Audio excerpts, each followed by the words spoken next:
That's awesome. All right, We're live. We're live. Let's. Well, I'm gonna retweet and do all that fun Yep. stuff. So give me 1 minute. Make sure people know we're here. We're actually on time today. Thank you, gentlemen. And present. Last show we had a missing pro. Thank you, gentlemen. It's good to be here. Got an echo going. Let's see, Wall Street. Here we go. Is it me echoing? Who's echoing? I don't know. I started playing the show on when I shared it, so I got the volume down now. I'm good. No echo On your device. Yeah. Cool. All right. Rock and roll. Cool. Rock and roll. One more. We're green. We're gold. So the Fed is officially meeting today, and Lisa Cook is present. She's there. So much for that. All that drama. Oh, shit. Sorry.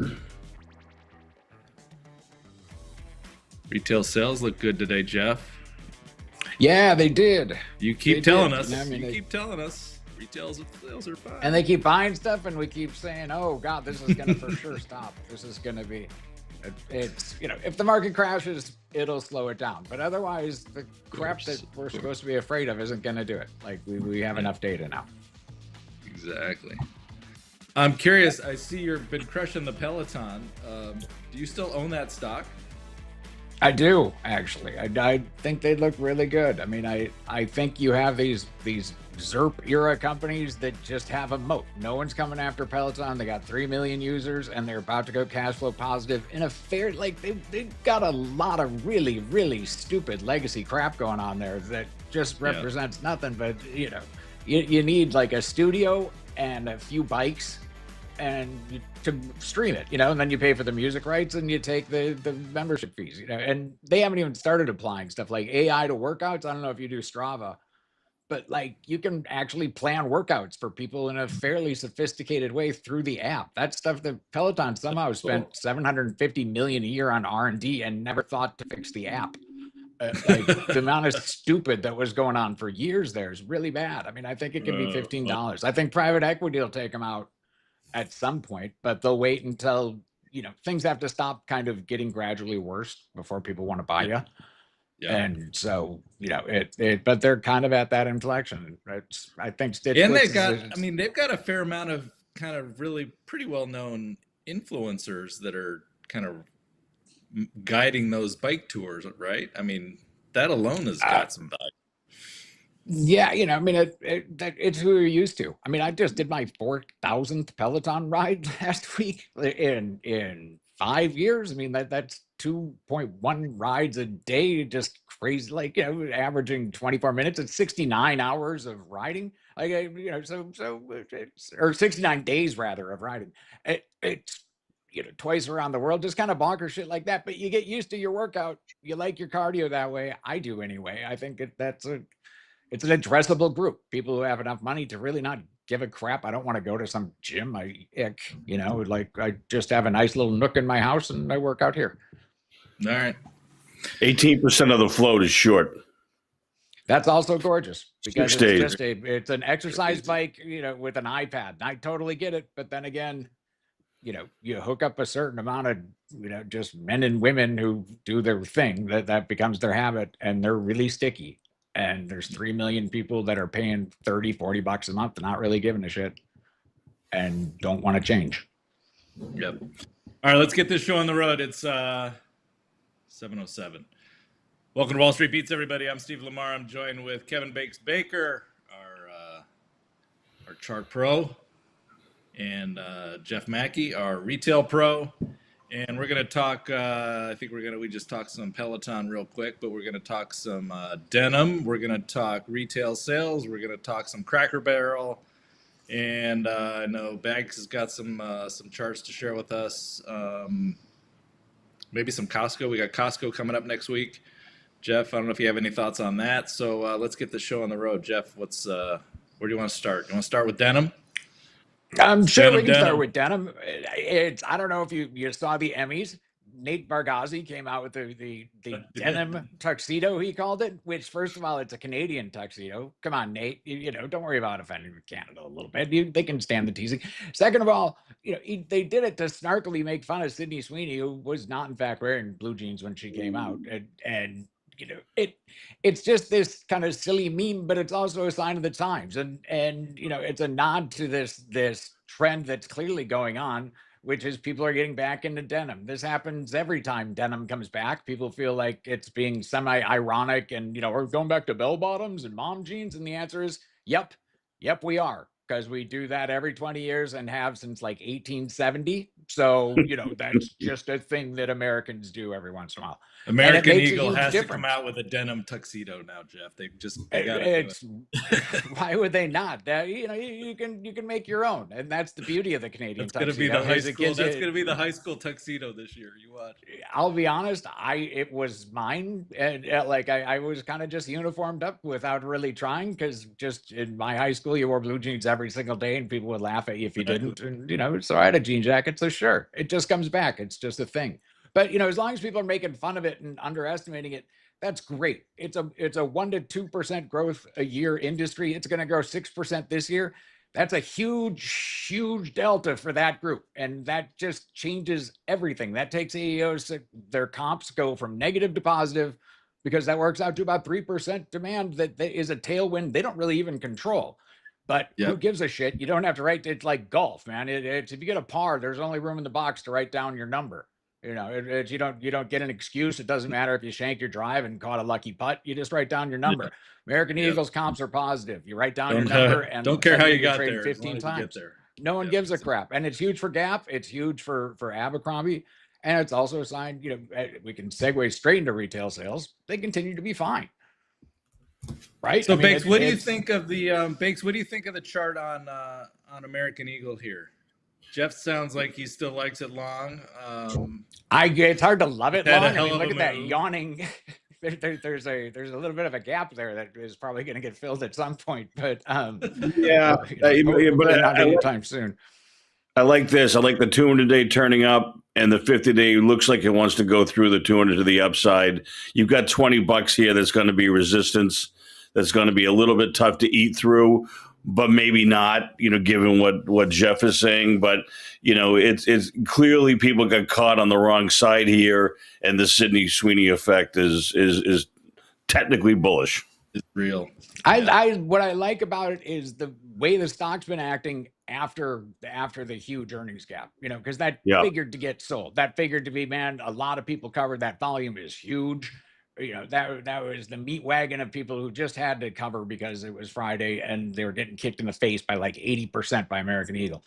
It didn't go down since then. It has not. It's not consolidating as much as you would. Again, people shoot against these trends all the time. I will be the first to tell you that, we for sure will once again trend away from denim, and the tide will go out at American Eagle, and we'll see if they can, pull something else out of their hat. But they've had a big reversal fundamentally, and they're doing just much better than a lot of people still think. There's still a lot of shorts out there on it, and it's technically extended. Knock yourself out, but man.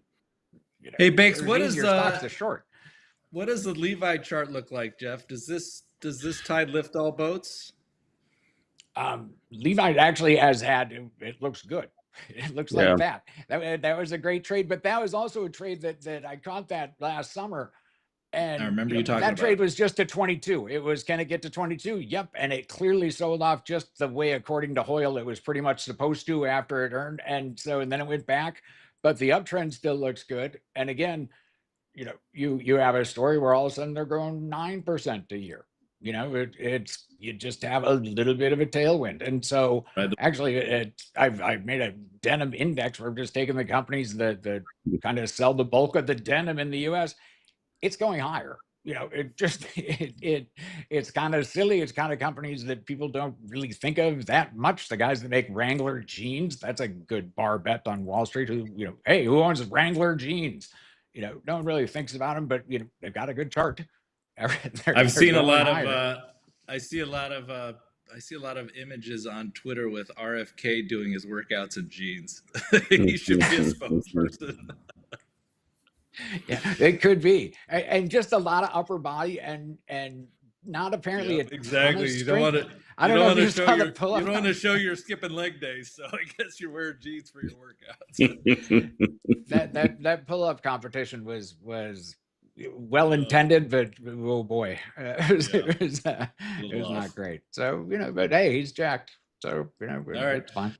All right, let's move on to so retail sales were fine. I saw you had a nice I saw your doodle on Jen, do you have that? Jeff's doodle on retail sales. Everybody's been cautious for at least 18 months, how it's the consumer is struggling, there's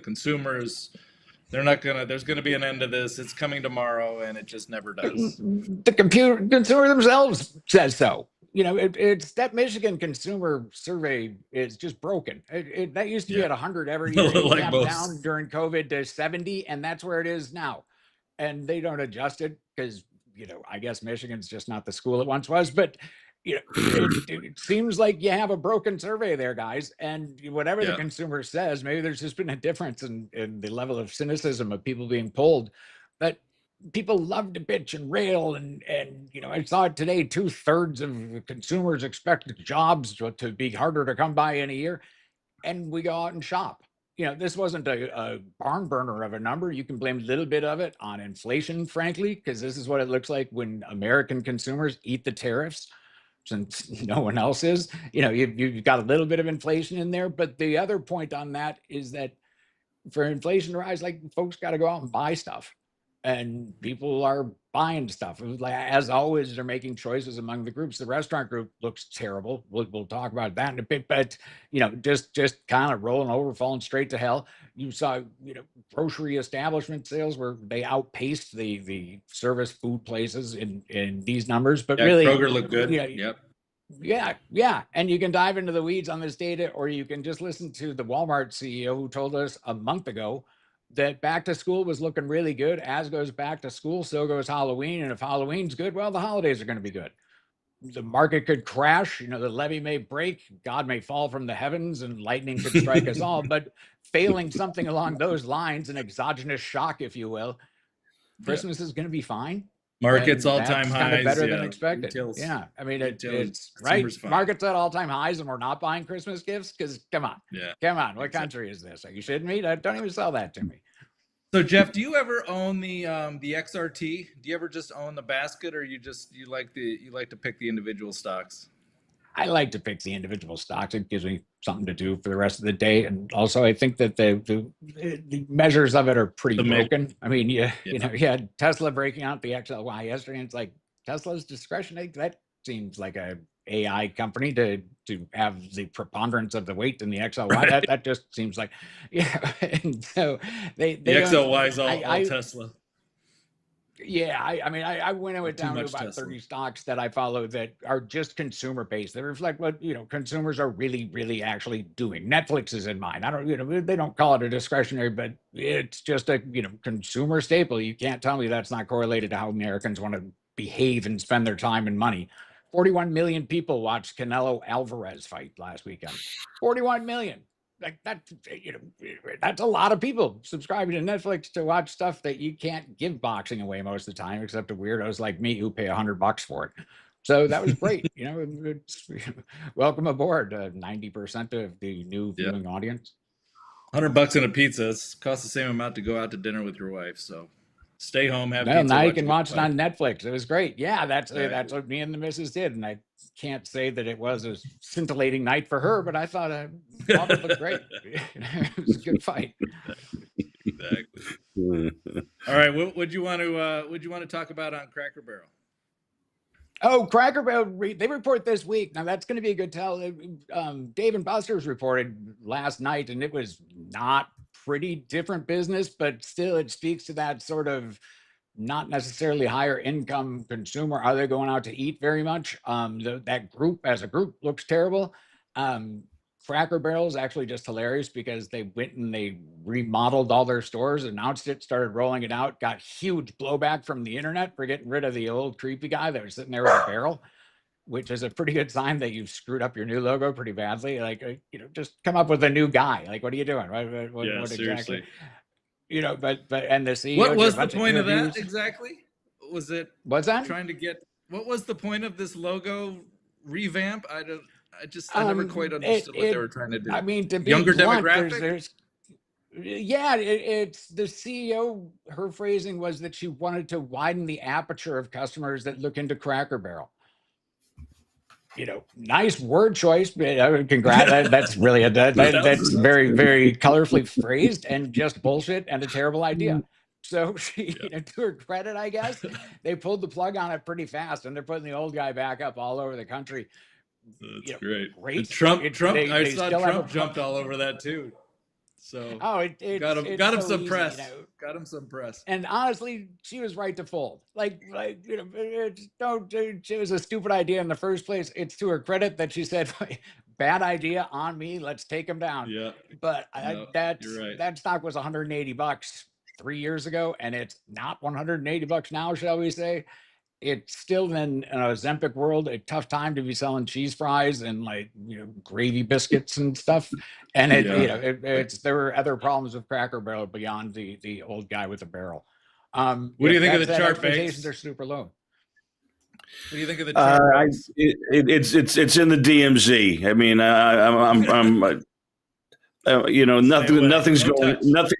nothing's going on yet except hilarious TikTok videos. So we'll see what happens on the earnings report. Nothing good happens below the 200-day moving average. It's like a nightclub at 3 a.m. And right now, this is Missouri. Show me. Yeah, and in terms of harbingers of your quarter, in terms of little hints you're giving out that maybe your numbers aren't going to be great, I would say unwinding a 3-month-old remodel program that was supposed to go through every store in your chain, on the fly the week before earnings, that would be a subtle indication that perhaps the numbers aren't going to be strong. Probably not a good signal. They're not going to have great data on but honestly, the worse the data is in the remodel stores, especially, the better they look paradoxically, because there is a lot to be said for trying stuff and then reversing and getting the hell out of Dodge if you look wrong. I mean, it's hats off for that, I suppose, but it's not the award you want. All right, so we'll put that in the no touch zone for now. And is that one you ever have on your radar? I mean, is it ever something have you ever been long?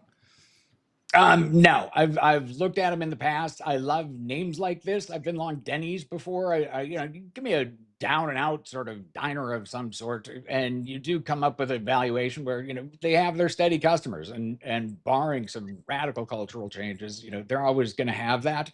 But it's a tough game, and it's hard to play both Peloton and the Cracker Barrels of the world because it's just it's too terrifying. And then you frequent the Peloton more than the Cracker Barrels. So.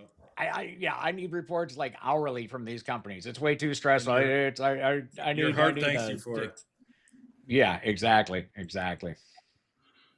All right, what else we got this morning? We got a TikTok deal. I don't know if that's on anybody's radar. We got Walmart got screwed. Remember 5 years ago when they were going to make Walmart and Oracle buy, and now Walmart got horned out of the deal somehow. It looks like Oracle is in somehow. It's hard to kind of keep track of what's maybe going on. I mean, they weren't in last time, and on some level, they must know it's not really a deal. There's not a super high probability that this is going to happen. We haven't really. I don't know. It's a strange thing. It would be a strange thing for them to throw in. We'll see. The jury's out, but I'm not so confident that that's actually going to be a thing that happens. Bakes, what's your read on this Oracle chart? I mean, just a monster of a move and a head scratcher, quite frankly, given their numbers. Yeah, this is what drew my attention. We kind of talked about this with Netflix before, that it's so good it's bad. This is as far away from the 200-day moving average as it's ever been, period. And so clearly people were shocked. Now all the podcasts that I'm listening to are, well, OpenAI doesn't have the money to do this, so we're not going to give you the credit. The market is saying, we're going to give you the credit. OpenAI is going to have the money for their backlog order. But it was so shock and awe. It stretched so far above the 200 a day that, to me, again, this is no touch for me. I wouldn't know how to play this. No touch, long or short. It's just too volatile. No, yeah, if something happens with that backlog number and on the next 6 months earnings report, which we're going to apparently, then it could get crushed. And if OpenAI says here's the check, and we take that backlog and book revenue, some percentage of the revenue, and you have an earnings beat because they missed earnings and guided down, and then everybody focused on paragraph 3, which is we have this monstrous backlog for the next 5 years that we weren't expecting. Yeah. So Jeff, actually, I'll get both of you. What do you guys think of this this talk of moving to 6-month earnings releases? We talked about it a little bit earlier in the show. Most people. It's horrendous. It's a terrible idea. It's an absolutely terrible idea. This is kind of when you get the guys running the super huge corporations that would love and frankly can justify it. I mean, if you're Apple, if you're Tim Cook and you're sitting there in the White House with the other gazillionaires who all run companies that would all benefit from it. Amazon would be fine with this. Google would, any company with just unlimited R&D that they're dumping into and it's hard to really justify. That's fine. It would save them a little bit of time, wildly overstated in terms of how hard it is for a company to say, this is how we're doing. I mean, that's like 3 days of work, and you're multi-trillion-dollar companies now. I think you can handle the staff to put that together for a little presentation. I mean, are you shitting me? But also, it's these smaller companies. I mean, Cracker Barrel reports, you're just going to let them fly blind. You're just going to invest in a company like that and say, well, you kind of need to know if they got the cash to get us through the next quarter. Yeah, I notice a lot of constructions going on. I notice you changed the sign out front, but I guess you're not compelled to tell me about that until God knows when. Until just 6 months from now, we'll see if you still have cash, if you're still in business. Let me know. It's so the just guys kind of the guys that would weird. benefit the most. The guys that would benefit the most are the guys that need to do it the most. The guys that can afford it, so they should staff it up. Right. And from the public perspective, you say you're saving the companies a little bit of a time and a hassle by telling the people who actually own the corporations interesting financial data and pertinent information about how the business operation's going. That seems like something you should have to do, considering the shareholders own the companies. They're being just kind of cast aside from that, but it's okay. If you go to school, you get a report card. You can do that quarterly. That's a time-honored system in American academics and corporate structures. So there's no real benefit to it, and there's just all kinds of downside. The other thing is, only analysts that just have access to management that can talk to them directly, that are really the most tuned in, are going to benefit from this. And so it's like a Jobs Act for kind of mid-level stock analyst guys. They're the only ones that are going to have the information. So you're not saving the companies a ton of money. You're making it harder to invest. You're locking up capital. They've taken that's the problem. That's exactly the problem. It's going to make it a lot harder. And your investing goal state is completely to your state is to not really care that much. We're talking Costco a little bit. I am long Costco. I'm not really going to sell it. That's sort of fine, but that's kind of because it's been a successful investment. I trust them as allocators of my capital, and I think they're stewards of it. But then again, Costco actually goes to the trouble of reporting same-store sales every month, which no other retailer does, because they're responsible people who have their shit together, and they can actually run their QuickBooks and figure out how much they sold month to month and let us know. They don't think that's too much of a hassle. I know we're gonna disclose how business is going since you own our company. What a good idea. So it's silly. I'm not sure whose buddy's trying to kiss with it, but just because you could save 20 minutes of Zuckerberg's time once a quarter, I don't think it's a really compelling reason to take it away. I hope that balloon pops. That balloon they floated. I hope it pops quick. Okay, Bakes, let's move on to you. What else were you looking at this morning? I'll start with TKO, mainly because Jeff has made so damn much money for everybody with this. And frankly, it looks good to me, looks a bit stretched. And I just kind of wanted him to say, yeah, I'm still long, or I can't make the numbers work and the valuation move much higher. But it's just I want to give a tip of the hat to Jeff that this is look at this thing. This is a big Yeah, that's winner, been a monster. Oh, Yeah. and Yeah. and and I want to know what's left in the tank, if anything. They got something in the tank. They've got a few different sub businesses. We were talking before the show about people watching, actually during the show, about folks watching boxing. That $41 million gate. Now TKO, as the owner of UFC, WWE, and several kind of nascent boxing organizations, and the guys who run a lot of these events, these fight events, and make the money from just controlling the arenas, the gates, and parts of the ticket sales, they get a little taste of kind of everything, and so they're going to continue to grow. The company is they were up this week because they're doing a huge buyback. They're increasing their dividend last week. It's a cash business at this point. They keep returning it to shareholders, and they keep plowing it higher, and they're arms dealers in the streaming wars. Eventually it'll stop. Eventually companies, as we re-balkanize all the streaming services, and they get their stuff settled. I mean, CBS will just stop paying billions of dollars for rights for everything, but that's not going to stop soon. And TKO is really well set up to be making money from that. It's 41 million viewers are tuning into Netflix for kind of this communal watching experience for boxing of all things. That really does good things. It does good things to justify the price that Paramount, Skydance, or whatever the hell they're named now, they paid for UFC, and it helps justify the price at TKO because they're really good at packaging, creating, making these sort of sporting adjacent, at least, events and presenting them on a major stage. So you can make the numbers work. This is an investment that just kind of is working. I can totally understand how it's stretched. I could see it pulling back to 190. I could see it pulling back anytime. I bought it at 170, like the second that they announced the UFC deal, because it was an amazing deal and didn't get at the bottom there. We've been talking about this stock for well over a year. So, I think you add to it on a dip because, again, the streaming wars will end, but not tomorrow. And so you stay a little 6 months and just kind of mind your stops, but keep them way below because it's going to keep working. What's the chart say, Bakes? Any read through with the charts? Yeah, no, I mean it's obviously a monster. It's respect to the 200-day all the way up here. It came down to pay its respects, all these different times, and then continued to march up in a staircase, which I like. I like the volume pickup on, I guess, what Jeff's describing is the buyback news. So, I mean, it's just the trend is up. And, and then I always, I tend to be the one that wants to tackle people that want to sell too soon because of valuation.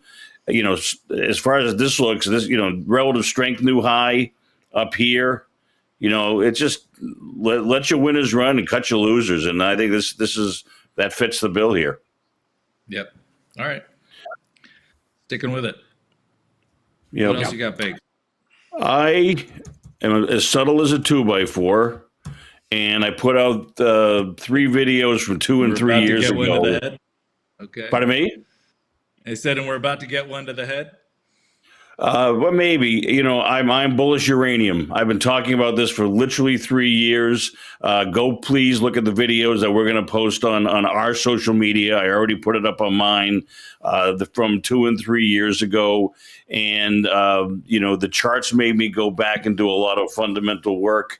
Fukushima in 2011 did what you would expect it to do. That was a tsunami that flooded a nuclear reactor in Japan, and it had the effect that you would think it would have, where every uranium mine project and every nuclear reactor project got put on hold and mothballed. That's all worked itself off. The Jackson Browne concerts are over.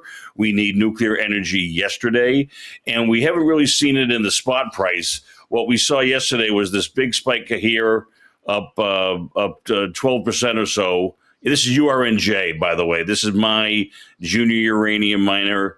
I bought this back August 27th. I went back to look it up, and this is the some real small oddball uranium miners that benefit from the uranium price, which really hasn't done that much yet. Spot uranium is still 75. Long-term contracts are being done at 80. Uranium is a funny market. It's long-term contracts with utilities, so it isn't real. The spot market really doesn't tell you that much. We just had the World Nuclear Symposium in London. That tends to get people together and renegotiate new contracts. When you see the uranium spot price go above 80, we're really going to make money. I'm up 15% so far. I was up 12% yesterday. I'm bullish uranium, and I'm bullish so you like nuclear. You like the juniors more than the big guys here? Is that why I own the URNJ? Or? Yeah, and frankly, the leverage is going to work both ways. It's going to work on the downside too. But this is inning, I don't know, 3-4 of this play. The spot uranium topped out at 130, went to 18 during the COVID swoon. Right now we're about where the Fukushima spot price level was. And when the spot price takes out 80, you're going to have all this operating leverage that comes to bear for all these junior miners. And there's no uranium analyst at Fidelity or Wellington, and so you're going to have a lot of people say, my way to outperform is I love this stuff. I love owning oddballs that aren't in the S&P 500 to speak of. So yes, I like the junior miners, and I also own this URAN, the themes uranium and nuclear. Cameco CCJ is the big Canadian-based uranium miner. And it also owns the Constellation Energies and the Vistras of the world. So, as nuclear becomes more, and I put this in the one of the videos that I put out because there's a U.S.-centric component to this. Well, I'm not going to have a nuclear reactor in my backyard. And that's okay. China and India don't have the same restrictions, and they're putting up nuclear reactors left and right. So you're going to need to fuel these things. It's roughly 15% of the operating costs of utility of a nuclear facility, and so the spot price can go much higher before people say uncle. So I'm just and frankly, I didn't call for the energy secretary to come out and talk about a strategic reserve of uranium, but it's just another signal that the wind is at their back for nuclear and uranium. And I want to make sure that people know where I stand and at least do their own work, because I think this is going to be a huge trend for a long time. Well, we got strategic reserves for Bitcoin and MP and the minerals, and why not uranium, right? It's pretty important to power national security and power all these AI data centers. So sure. This is going to be a lot of fun. All right, want to wrap it up there, boys? Rock and roll. Thanks everybody for joining us. You can follow us on wallstreetbeats.com and at passes.com/wallstreetbeats. We will see you tomorrow. Yours truly will be hosting again, so I'll see you tomorrow. See you then. Thanks, Steve. Thanks everyone. Thanks, folks. Jen. Appreciate it. Jen, thank you very much. See you guys.